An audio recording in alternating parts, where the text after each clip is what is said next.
So when we were looking at the build of the system, it became really important actually that in many ways the technology is an enabler. It's not the be all and end all. So actually what we have is just something that can be accessed through a browser. So it doesn't matter whether you're doing it on your phone or on your tablet or on your PC, whether you're doing it at work, whether you're doing it at home. And what sits behind it is some really clever technology, but that shouldn't be what people see. And I see all sorts of things. I'm an electric car advocate. I've become an electric car bore. But probably my biggest challenge with it is less the charging infrastructure that people talk about. It's the number of different providers that provide the charging infrastructure.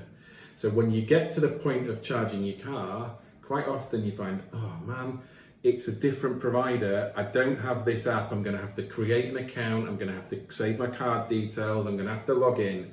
And guess what? The whole parking process takes about 20 minutes.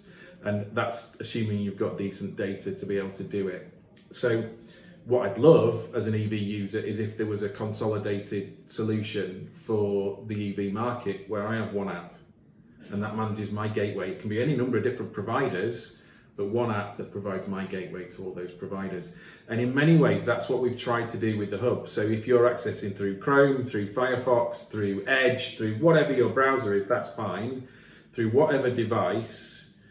And people in the training industry will talk about a technology called SCORM, or whether it's a WordPress based, all that kind of stuff.